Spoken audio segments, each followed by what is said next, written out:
Today, we're diving into a full review of the Stix Golf Clubs, a brand that's been making waves with its sleek design and budget-friendly pricing. As a golfer who's been testing equipment for nearly a decade, I was curious to see how these clubs would hold up for both beginners and seasoned players. So I hit the range, played around, and I'm here to share all my thoughts. Let's get started. First off, Stix offers a variety of options. You can grab individual clubs like wedges, putters, irons, or woods, or go all in with a full 14 club set. That's what I did. For around $1,000, you can get the complete set, which is perfect for golfers who want solid, well-made clubs without draining their bank account. When I unboxed these clubs, the first thing that caught my eye was the bag itself. It's a charcoal gray minimalist design with these cool orange zip pulls. Now, I'm picky when it comes to golf bags. I prefer full-length individual club dividers, but this one's pretty standard with a 5-way top. Still, it's solid, well-made, and the pockets are roomy enough for all your gear. The only downside? The head covers. They're sleek and minimalist, but honestly, a little tough to take on and off. The putter head cover though, now that's a winner. Strong magnet closure and fits perfectly.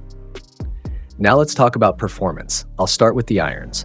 These irons have game improvement heads, which are larger and designed to help high handicap golfers hit straight, high shots.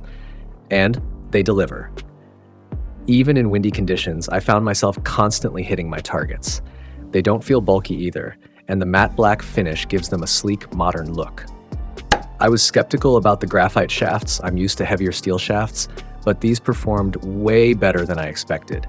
I found that as long as I swung smoothly, I got great ball flight and accuracy. The driver is where I had to adjust the most. It sits very close to the address, which threw me off at first, but once I got used to it, I saw how it's designed to help beginners and high handicappers. It's got a draw bias, which keeps you from slicing off the tee, and for someone with a slower swing speed, it's going to add a bit of distance. Overall, if you swing easy and let the club do the work, you'll find yourself hitting more fairways with this driver. The fairway woods and the hybrid were pretty impressive too. They both sit a bit closed, but they're forgiving and help get the ball up in the air. The 3-wood did tend to balloon when I swung aggressively, so I had to tone it down a bit, but for most golfers, they'll work well from both the fairway and the tee.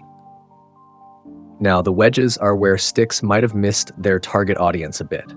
These wedges are compact, which I personally love, but they might not be forgiving enough for beginners. They performed well for me on full and partial shots, but if you're a high handicapper looking for extra forgiveness around the greens, you might struggle a bit. Stix Golf Club pros and cons.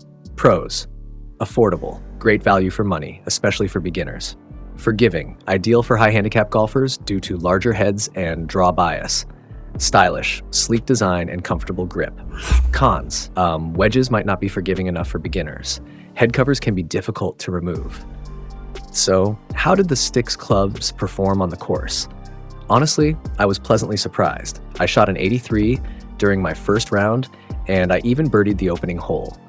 The clubs consistently kept me in or around the fairway, and while my short game was a bit off, that was more on me than the clubs. So what's the final verdict on the Stix Golf Clubs? If you're a beginner or high handicap golfer looking for a solid, affordable set, Stix is a fantastic option.